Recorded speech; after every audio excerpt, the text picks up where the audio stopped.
Hello, and welcome to today's lesson where I want to show you an interesting finding I had recently on what the four dots mean on the guitar, at least what they mean to me. And I did some research, and it was really weird because I looked for people talking about what I'm going to talk about in this video, and I researched what do the four dots mean, and all I could find and maybe I just didn't look hard enough, was people saying pretty typical things. They would say, well, the video would say, hey, what do the four dots mean on the guitar? And they would start really talking about the obvious one here. Everyone knows this is the octave.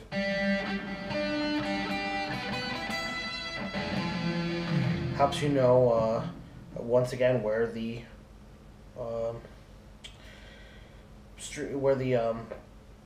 notes repeat, and then once again the four dots repeat here. So it helps you know, whatever here is the same as here, blah blah blah, and that's pretty handy. And it's also pretty handy if the if you know this as like they say 3, 5, 7, 9. It's a way to know your frets. Someone says, well, fret this, you're like, oh, okay, there's fret 8, there's fret, whatever, 6. So that's pretty handy too. But I was looking deeper, and I found something pretty interesting on the guitar that really correlates. So it tells me that this was something had to do with why they put 4 dots on this guitar instead of 3. I mean, they could have just chosen to mark the notes on the 6th string, the F, the G, the A, the B, the C, and the D, so that you would be like, okay, well, there's your major scale, and then you would just know that everywhere. Your C major scale, not any other major scale, but C major scale. So they could have done that, but they didn't.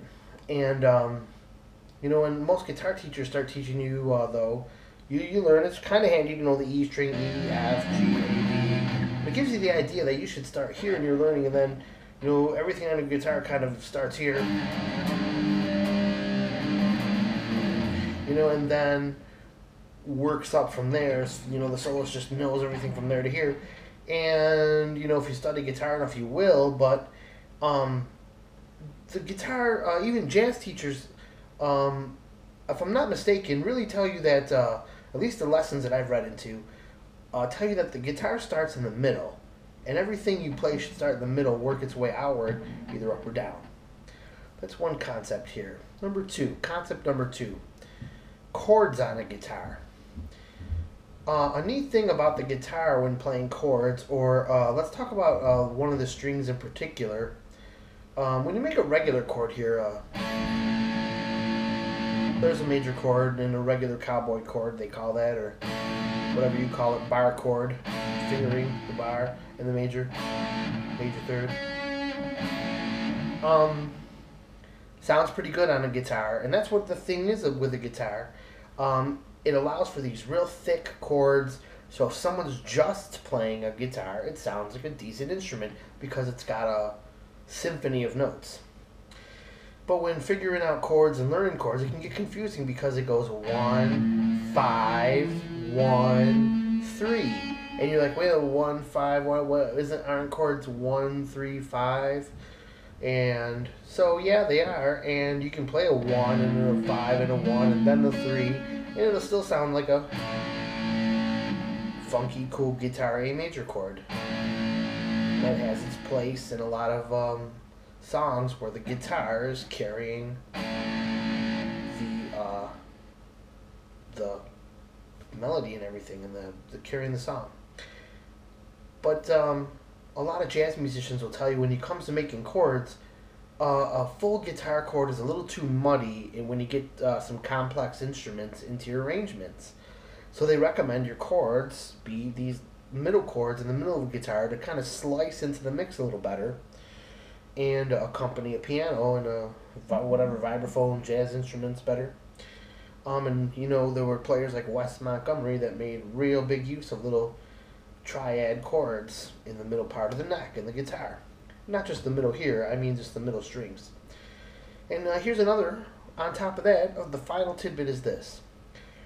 The chords then get easy to spell. If you consider your root on the D string, and that's why I'm using my third finger here on the D string, is because I'm going to use these two to get to the rest of the notes. You can even get used to using your fourth string if you like to play seventh chords, because everything falls in order. 1, 3, 5, and 7. 1, 3, 5. In a major 7 gives you a nice pretty.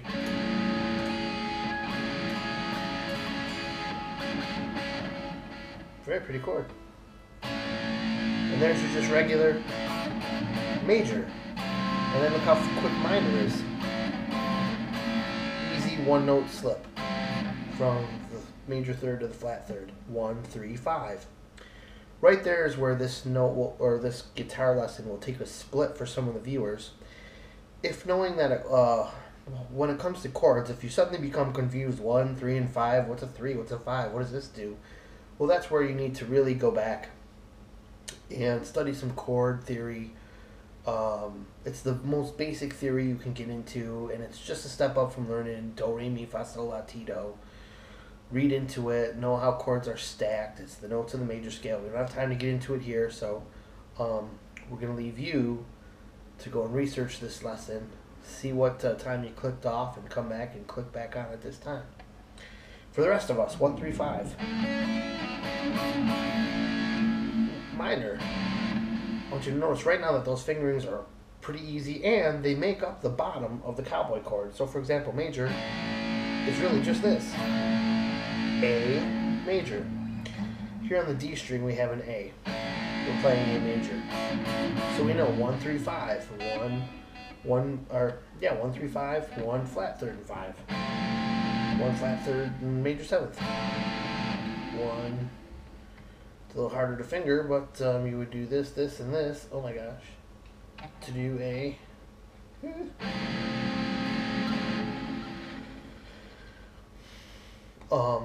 Actually, I'm being silly here. So you might think, oh my gosh, well that's impossible. Wait a minute to get the flat seventh. No, it isn't. Here you just got to rearrange your notes and play like this. Put your root up here.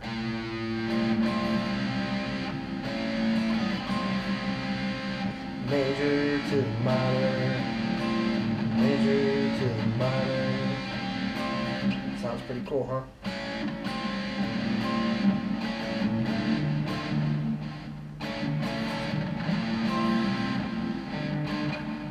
Anyways, I was trying to experiment throwing a different root note in there, but sorry, that's getting way off this lesson here. Let's stick to the point here that these chords are really just the guts of their fuller cowboy chord counterpart. Here's why you want to know this, and here's why you want to start guitar like this, so that instantly you can get any major or minor chord anyone is talking about on the spot as quick as snapping your fingers. If someone says C major, boom. If someone says A flat minor, we can just go, geez, A flat minor, okay. And how am I doing that quicker than just knowing the E string is this? Let's go back to the fact that there's 4 dots on the fretboard. Well, here's what I found while looking around. I wondered, is there any string where four notes will line up for every dot? And it wasn't the E string, it wasn't the A string, it was the D string. This one has this. Well, I thought that's pretty cool and handy. When I found out the rest, I was stunned. You can clearly see that this was probably definitely the idea here. It's not just random. Let's hear these tones one more time. Oh, I can't sing, sorry. F, G, A, B, F, gab. You want to remember F, gab.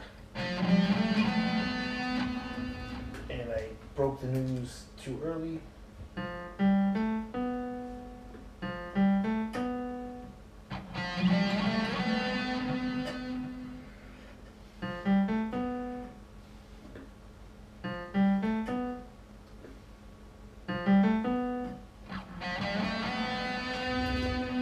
F gab.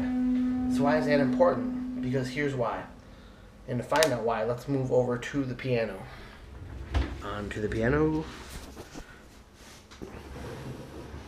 let's check out how not only did those 4 notes, did that string line up with 4 notes, look at the 4 notes that line up on that string. Here's the deal. On a keyboard, you can see clearly the pattern that makes up a major scale. In this case, all the white notes make up a C major scale because a major scale goes whole step, half step, whole step, whole step, whole step, and then a half step back to the beginning of the major scale. And as you can see how it lays out on the keyboard, even though there's all these millions of notes, it's only this group and this group. 3 and 4 and 3 and 4 and 3 and 4 and so on. So, and then correspondingly means 2 sharps and flats, 3 sharps and flats, 2 sharps and flats, 3 sharps and flats, to make up 5 total sharps and flats that you'll need to know once in a while. So what does this mean to you? What is this? What are the implications here? Well, what that means is this. This means that the guitar is laid out just like the piano is. It goes 1, 2, 3, and then back to back. There's no middle. There's no note in the middle here. This would be a fret on the guitar. The next fret is the 4, and the next fret is the 3. The next fret is the 4. The next fret is the 3. So if we're to translate to the guitar neck here, see if you can get a good angle here. It'd be 1, 2, 3. Then right next to it, let me see this here. Sorry for this terrible shot.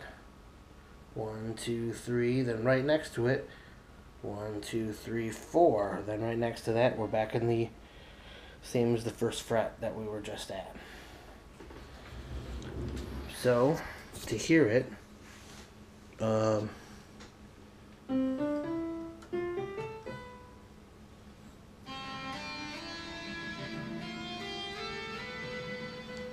you can use the B string to do the piano like that.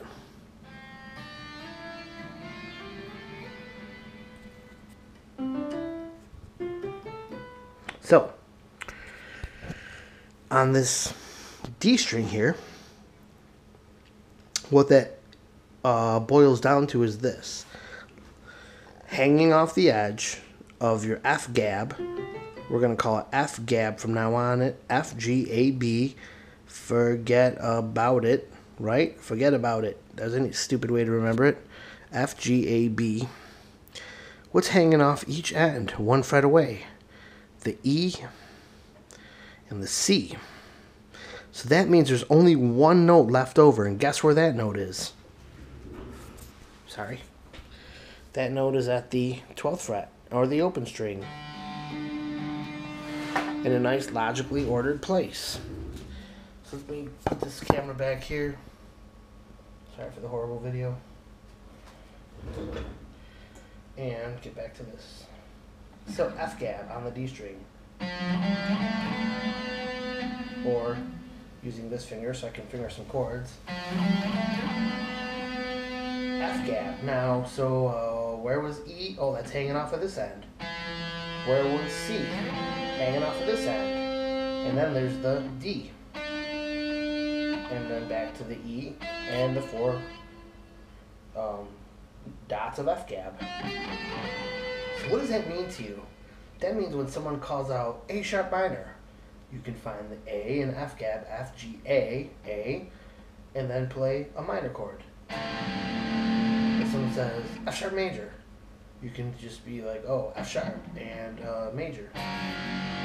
First you find the F and you go sharp. If someone says G, you would go G flat. If someone said G flat, you would just go G flat.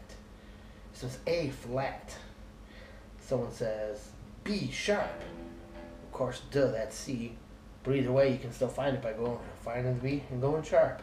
So if they're mistaken, you're still on the same note. C sharp and D sharp. There's the D, and I want sharp. And now they want sharp minor chord. They want sharp major chord.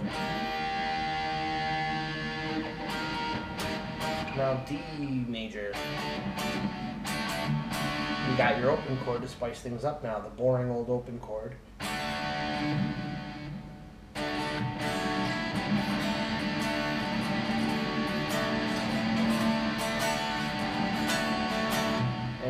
out some open strings, then you start to sound like a pretty cool, interesting guitarist instead of just a boring, I only know my regular chords guy.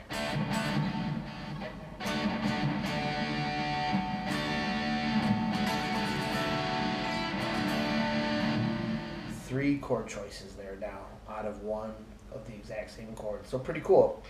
And there you go. It's how you can know any chord, any major or minor chord on any one of the 12 tones anytime. It's that easy. So let's graph paper. I'll show you on graph paper is the final thing, which is what this is all about. So here's the last of the sounds.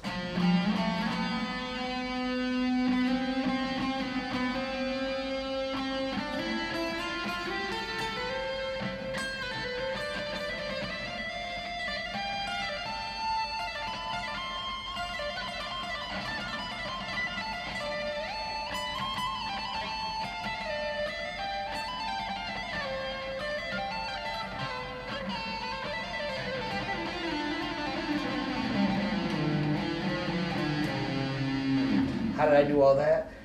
Not only knowing my 4 and 3 concept, but knowing that wherever they come together, there's a square.